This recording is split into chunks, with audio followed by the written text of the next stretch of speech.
विजय नागेश्वरांचे आहे।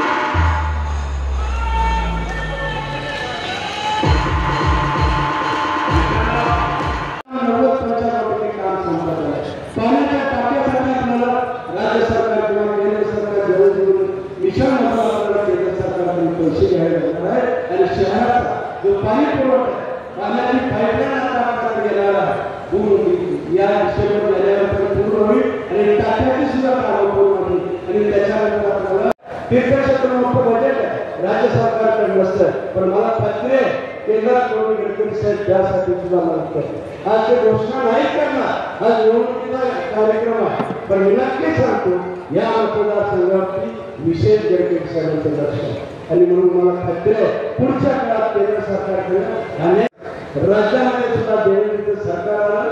देवेंद्र 14 ते 19 काळामध्ये खूप मोठ्या आपल्याला सुविधा दिलेल्या खूप मोठ्या। आज रस्त्याच्या जागा दक्षिण तालुक्यामध्ये एक रस्ता असा राहिला नाही की त्या ठिकाणी कच्चा रस्ता आहे, त्या ठिकाणी डबल पायरी होती। आपल्या काळामध्ये टेंडर झाल्यानंतर पण नंतरच्या काळामध्ये सरकार आलं ते निविदा रद्द केली, कोणत्याही प्रकारची नोटीस न देता निविदा रद्द केली आणि परत आपलं आवडते लोकप्रिय उमेदवार आदरणीय सुभाषबाबू देशमुख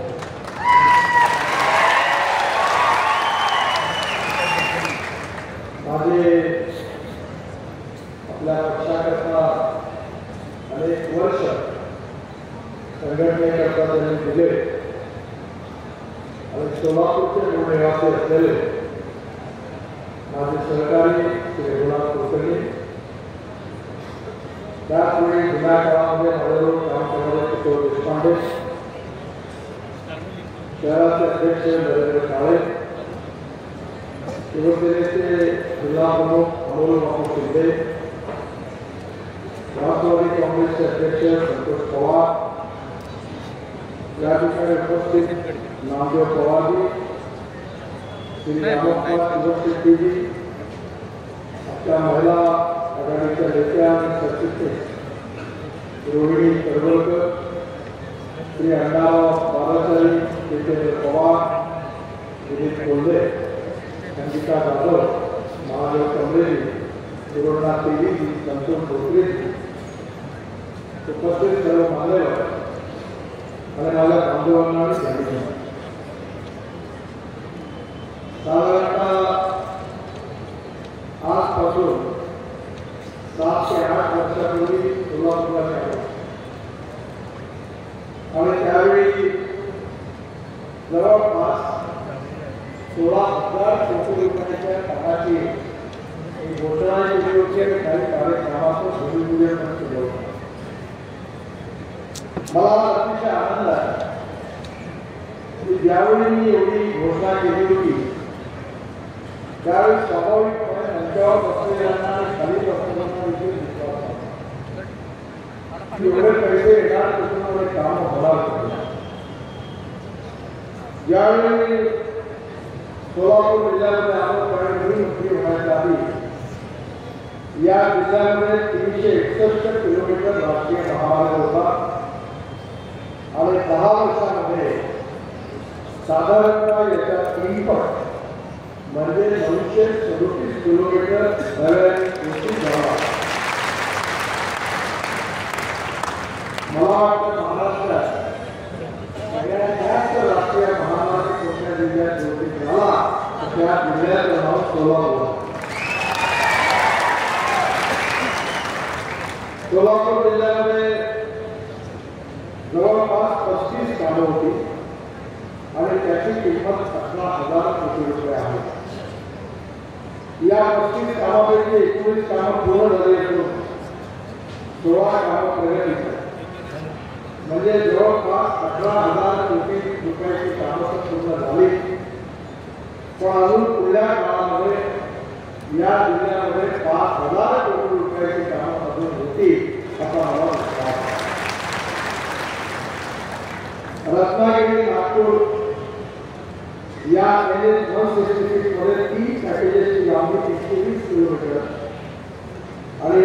सिमेंट कॉन्क्रीटचा रस्ता आहे. हा रस्ता मला बघण्याची संधी प्रदान झाली, कारण या भागामध्ये होतो. आणि मी जेव्हा पंढरपूर मतदारसंघामध्ये तिथल्या उमेदवारांनी मला सांगितलं की तुम्ही हेलिकॉप्टरने येण्याच्या ऐवजी रोडने आले असता तर लवकर पोहोचला असता, कारण एवढा चांगला रस्ता झाला. 120 किलोमीटर 5,000 कोटी रुपये हे काम पूर्ण झालं.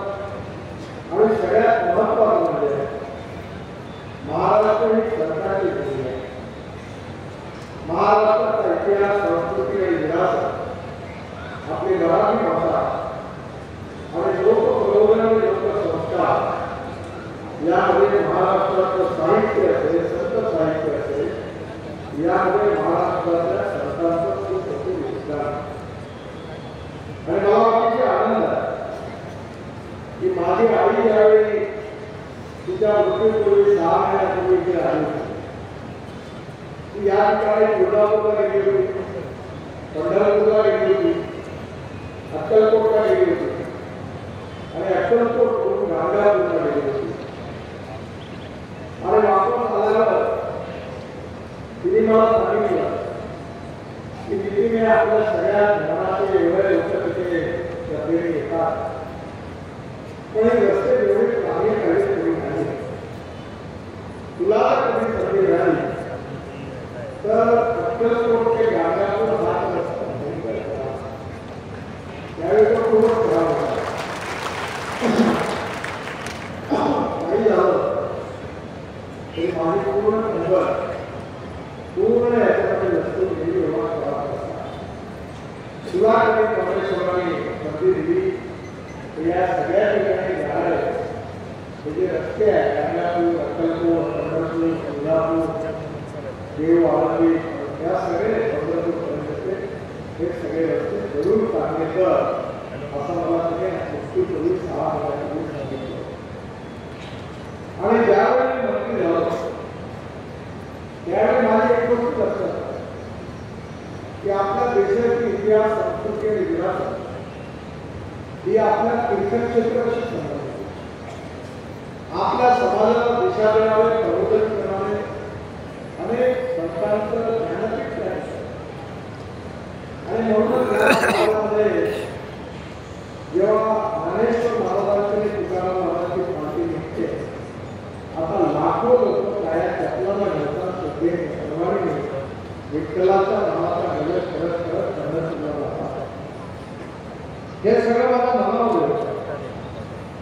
आणि मला संधी मिळाल्याबरोबर मला आनंद आहे, समाधान आहे, खरोखर मनापासून आनंद आहे की महाराष्ट्रातील जेवढी सुंदर होती, जेवढी चांगली क्षेत्र होती, या सगळ्यांना मजबूत रस्त्याने जोडण्याचं काम मला मिळालं, करता आलं.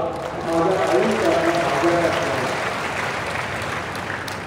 संत ज्ञानेश्वर व संत तुकाराम पालखी हे 2 महत्वाचे महामार्ग आहेत, जवळपास पूर्ण होत आलेली आहे.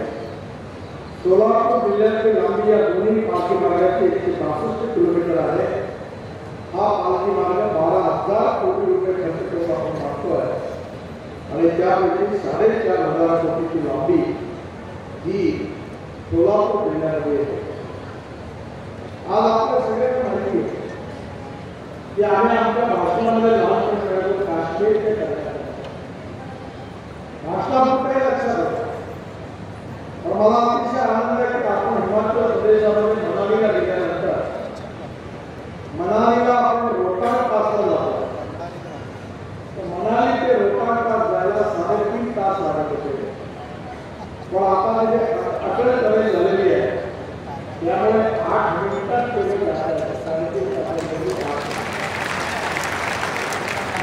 आणि तिथून बाहेर निघाल्यानंतर हिमालयाच्या मध्यवर्ती भागामधून आम्ही जवळपास 9 कडे पोहोचलो आहे. आणि तो रस्ता मोठा करून लडाख लेहपर्यंत येतो.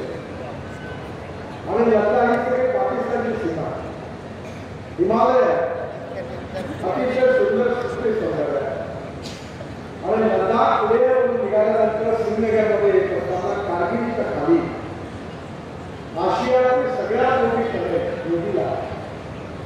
ही टनेल एस्टिमेट कॉस्ट 12,000 कोटी रुपये सरकारने मान्यता दिली होती.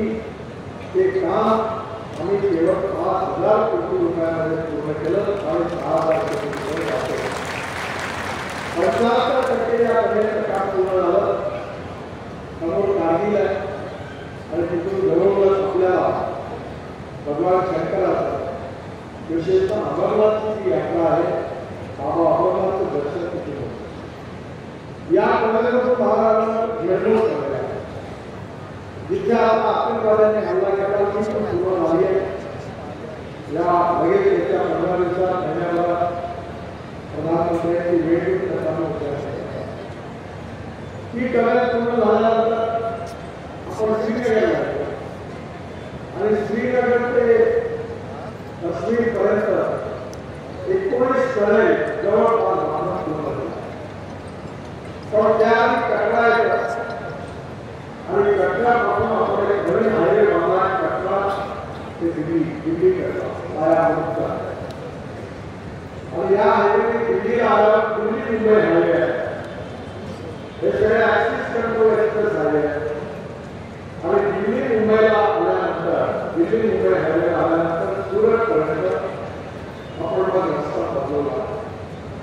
सुरतवरून नाशिक, नाशिकवरून अहमदनगर, अहमदनगरवरून सोलापूर, सोलापूरवरून कर्नूल आणि कर्नूलवरून पुढे हैदराबाद, कोची, त्रिवेंद्रम, चेन्नई, कन्याकुमारी, बेंगलोर सगळ्या दक्षिणेकडे जाण्याची संधी मिळाली. त्यामुळे दिल्ली ते चेन्नई 320 किलोमीटर कमी होणार आहे आणि हे सुरतवरून मुंबईला जाण्याची गरज होती आणि मुंबईवरून पुण्याला येण्याची गरज होती उत्तर भारतातल्या लोकांना. आता त्यांना या ठिकाणी मुंबई आणि पुण्याला जायची गरज नाही आणि त्याबरोबर सोलापूरच्या रस्त्याने आपण डायरेक्ट दक्षिणेत जाणार आहे. त्याला 18 ते 22 सीटरचं विमान उपलब्ध आलं.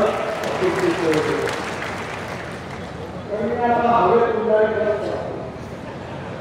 मी आता नागपूरला आमच्याकडे एक नवीन टेक्नॉलॉजी आली आहे की 135 सीटर बस एअर कंडिशन.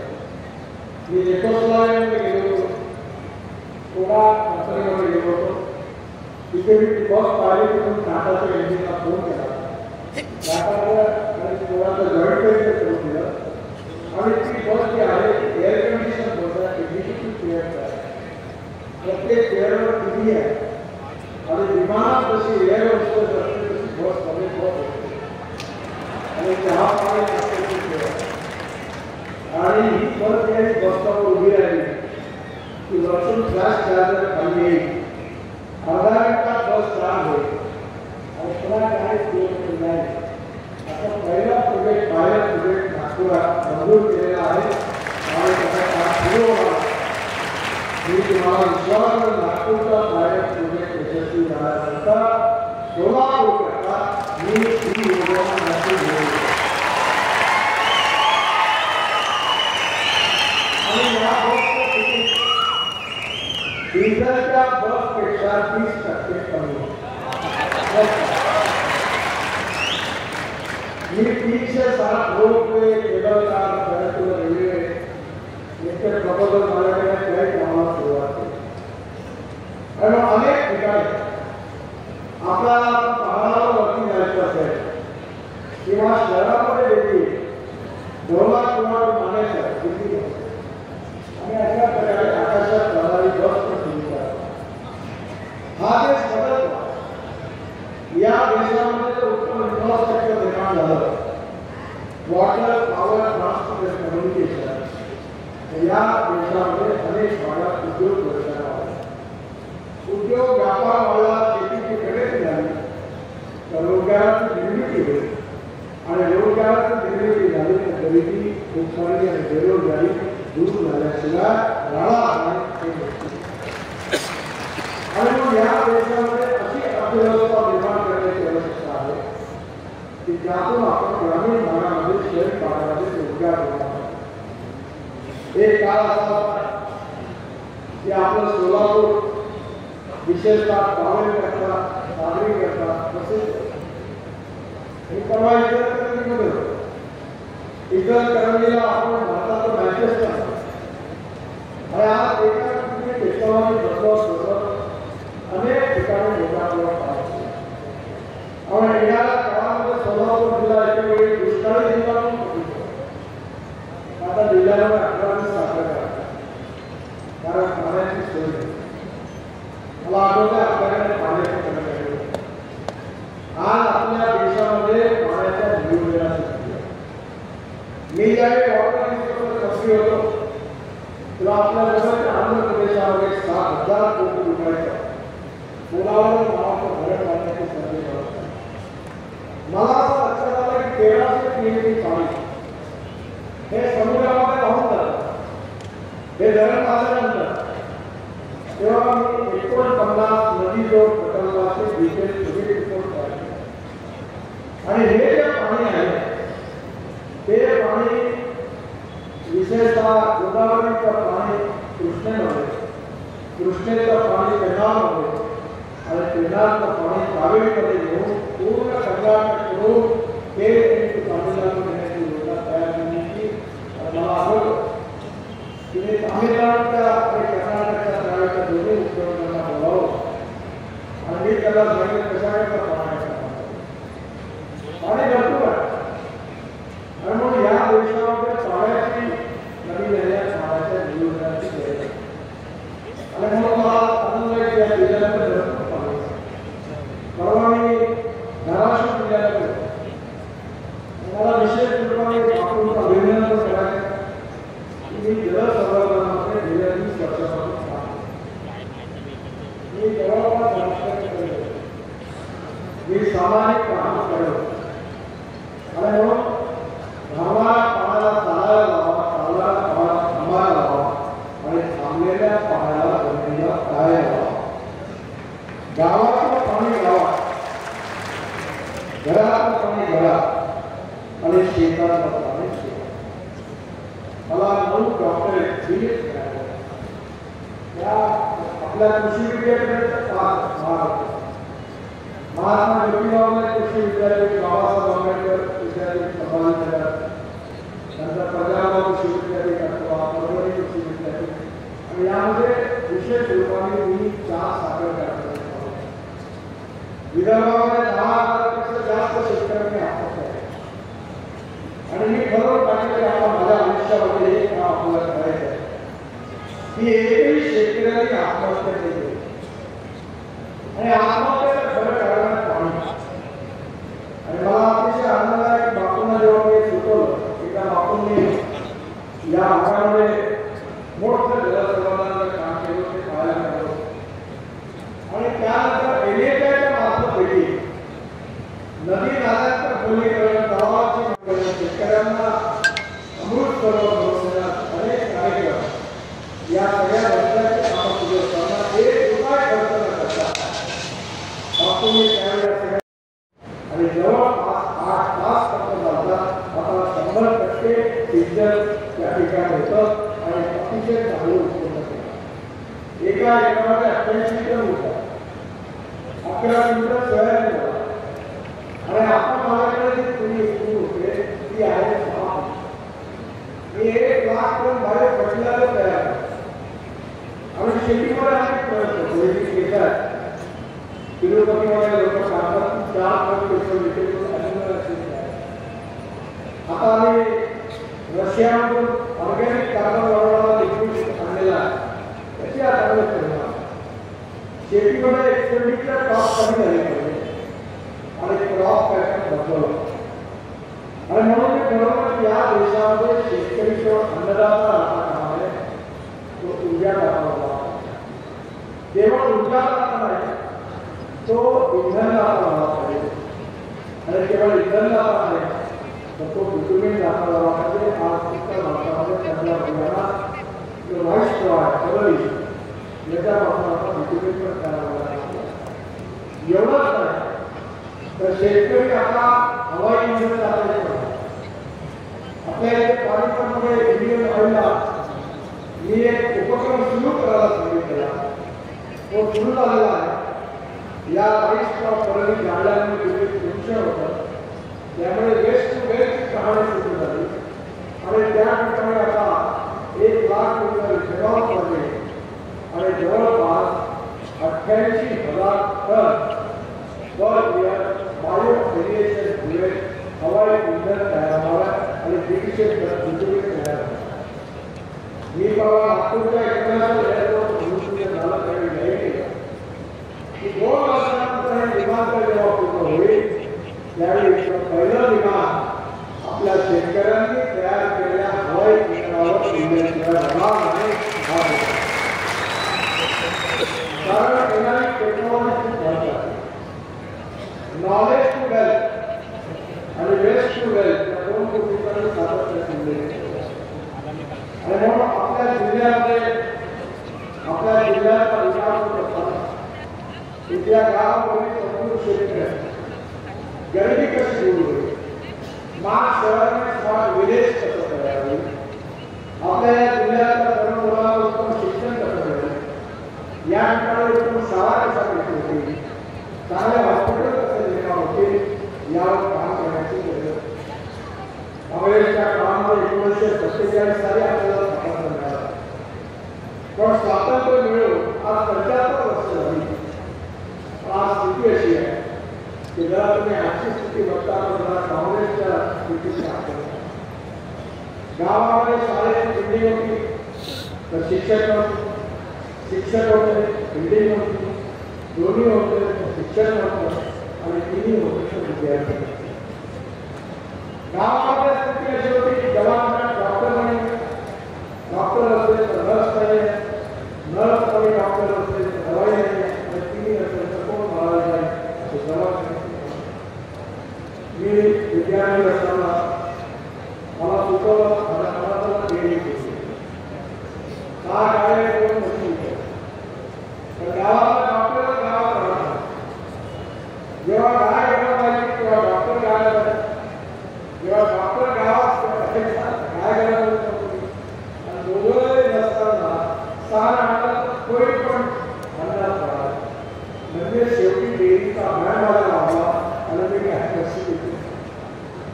काँग्रेसच्या धोरणामध्ये कधी ग्रामीण भागाकडे लक्ष होते, चुकीच्या आर्थिक धोरणामुळे 19% पूर्ण देशाचा सत्ता लागला। म्हणून एअर इंडिया, इंडियन एअरलाइन्स, कर्नाटकमध्ये सोन्याची फॅक्टरी काँग्रेस मुख्यमंत्री इंडस्ट्री टाकल्या, पॉवर प्रोजेक्ट टाकले, जिथे सरकारला हात लागला तिथे नुकसान झालं, ज्याचा माझा व्यापारी त्याची घेतला समाजाला कशी कमिटी आहे एअर इंडिया 70,000 कोटीचा घाटा काय पण खऱ्या आणि त्यावेळी प्रत्येक गावाला रस्ता झाला असता, शेतकऱ्यांना सिंचनाच्या सुविधा होत्या असत्या, आपल्याकडे चांगल्या एज्युकेशन इन्स्टिट्यूशन झाल्या असत्या, उत्तम दवाखाने झाले असते, कशा करता आपण मागायचं आहे। मला अतिशय आनंद आहे की अटल बिहारी वाजपेयी या देशाचे प्रधानमंत्री झाले, त्यांनी मला बोलवलं आणि त्यांनी मला सांगितलं की हिंदुस्थानचा प्रत्येक गाव मजबूत रस्त्याने जोडणारी योजना तो तयार करा। 3 महिन्याची योजना तयार करून अटलजींना रिपोर्ट दिला, 1 महिन्याच्या त्या योजनेची घोषणा झाली आणि ती योजना आज देखील फ्लॅगशिप योजना आहे भारत सरकारची। या योजनेचं नाव आहे प्रधानमंत्री ग्राम सडक योजना। या देशाच्या 6.5 लाख गावापैकी 3-3.5 लाख गावांना मजबूत रस्ते जोडण्याचं काम हिंदुस्थानच्या इतिहासात पुढे केले असेल तर त्याचं नाव अटल बिहारी वाजपेयी। पण काँग्रेसच्या काळात विरोध काँग्रेसने गरिबी हटावता आला 20 कलमी 40 कलमी 8 कलमी 5 कलमी कार्यक्रमांच्या घोषणा केल्या, पण देशातल्या गावावरील मजूर शेतकऱ्याची गरिबी दलित आदिवासी मुसलमानांची गरिबी पण या देशामध्ये काँग्रेसच्या नेत्यांची, कार्यकर्त्यांची, चेहरेची आणि जनतेची नावं गरिबी आहे। कोणाला इंजिनिअरिंग कॉलेज, कोणाला मेडिकल कॉलेज, BEd कॉलेज, कोणाला BEd कॉलेज, प्राथमिक शाळा शिक्षकांना अर्धा पगार कमी, अर्धा पगार कमी आणि गावोगावी काँग्रेसची रोजगार हेच काँग्रेस आणि आता काँग्रेसमध्ये प्रचार करतात की भारतीय जनता पार्टीला जर 400 जागा मिळाल्या तर बाबासाहेबांचं संविधान बदललं. बाबासाहेबांचं संविधान बदलण्याचा प्रश्न सुटतो. कारण आपल्याला सगळ्यांना माहिती आहे बाबासाहेबांच्या या संविधानामध्ये 4 भाग. पहिला भाग संविधानाचे मूलभूत तत्व आहे आणि पेशवांना भारतीय नावाची पहिली तरतुदी झाली होती ज्यामध्ये सुप्रीम कोर्टाचे चीफ जस्टिस आणि 10 न्यायमूर्तींचं खंडपीठ होतं.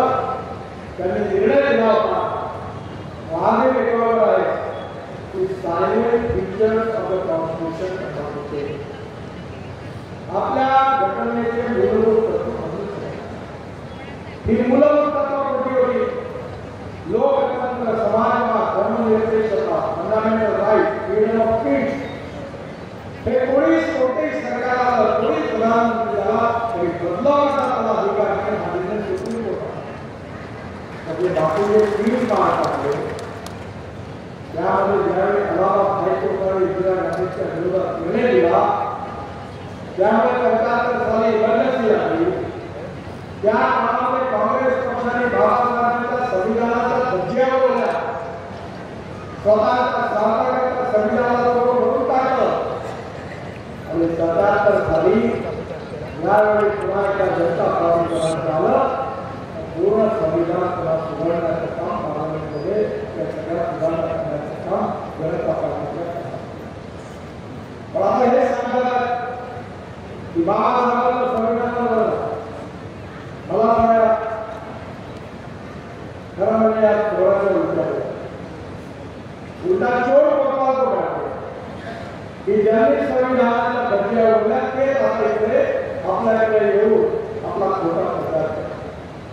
मुसलमानांना सांगतात ये बीजेपी वाले खतरनाक है, ये चुनकर आने के प्रभाव को कटवा के पाकिस्तान भिजवाने सुरक्षित करना. मला आपण सांगा भारत सरकारच्या 67 योजना आहे. उज्ज्वला योजनेमध्ये गॅस सिलेंडर आणि शेगडी सगळ्या गरीब लोकांना मिळाला.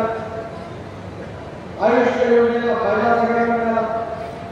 महाराष्ट्र सरकारच्या लाडकी बहीण योजनेमध्ये आपल्या सगळ्या महिलांना महिन्याला पैसे मिळून राहिले. कधी या योजनेच्या खाली दिलं होतं का की दलित आणि मुसलमानांना अलग करायला नाही दिलं होतं नाही. सबका साथ, सबका प्रयास, सबका विकास और सबका विश्वास या सूत्रावर अनेकदा पंतप्रधान भाषेच्या आधारावर कधी मला इम्प्लिमेंट केलं. आपण कधी छत्रपती शिवाजी महाराजांची जात पाहतो. आपण बाबासाहेब आंबेडकर, शाहू महात्मा ज्योतिबा फुले यांची जात पाहतो. आपण तुकाराम महाराज, ज्ञानेश्वर महाराज, अक्कलकोटचे आपले स्वामीजी आणि या सगळ्यामध्ये गाडगे महाराज, गजानन महाराज या संतांनी आपल्याला दिशा दिली, संस्कार दिले. आपण त्यांची जात पद्धतीप्रमाणे माणसाचा मोठेपणे जात फक्त धर्म भाषेवर ओळखून नाही आहे. माणसाचा मोठेपण त्याचा कार्य प्रकृतीमध्ये गुणवत्तेच्या आधारावर आहे. या समाजाची सुरुवात उत्कृष्टता, जातीयता, आणि या समाजामध्ये खऱ्या अर्थाने समता, आर्थिक समता आणि सामाजिक समता प्रस्थापित होते. भारतीय जनता पार्टीचे 3 महत्वाचे पिलर राष्ट्रवाद, राष्ट्र सर्वोपरी. या राष्ट्रामध्ये इंटरनल एक्सटर्नल सिक्युरिटी यामध्ये आपण देशाचे रक्षण केलं. या देशाची सर्वांगीण प्रगती आणि विकास झाला. या देशाची $5 ट्रिलियन इकॉनॉमी बनली पाहिजे. हा देश आत्मनिर्भर भारत बनला पाहिजे. हा देश विश्वगुरु बनला पाहिजे आणि जगातील 3री अर्थव्यवस्था झाली पाहिजे. या राष्ट्राकरता, या वाहतुकीकरता आम्ही काम करू.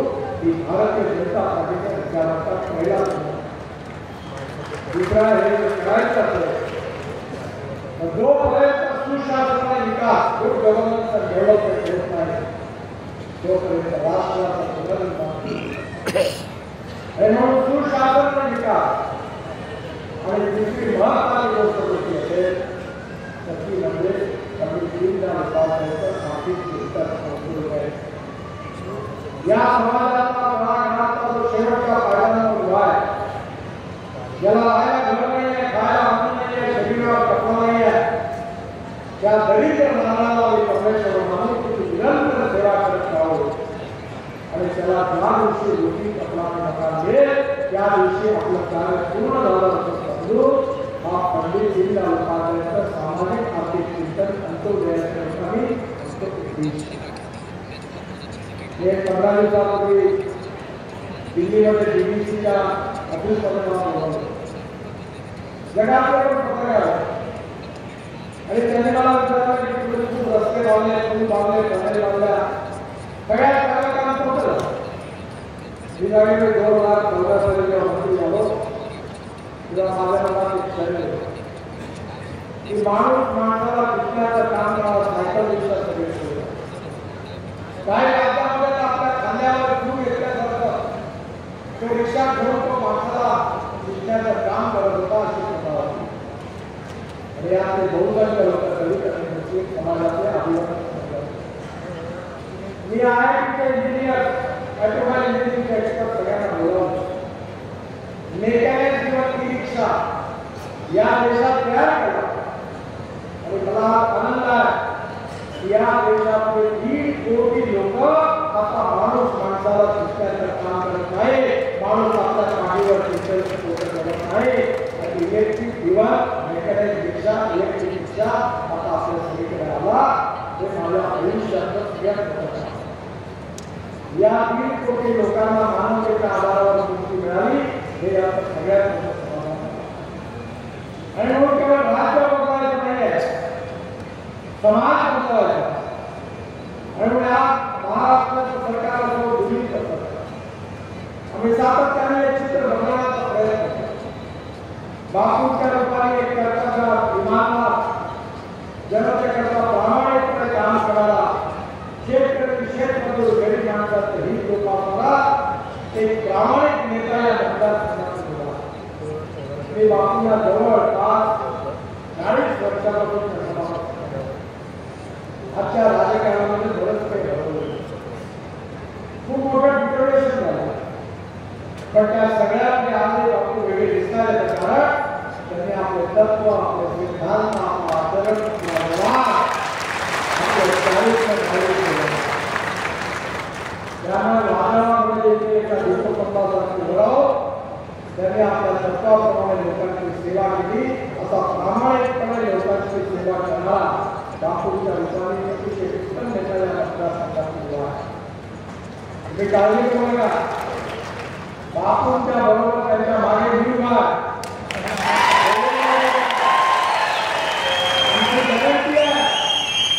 तुम्ही फक्त एकच काम करा, 100 रुपयाचा एक इलाज कमलाची बटन दाबा आणि बाकी सगळं आमच्यावर सोडून द्या.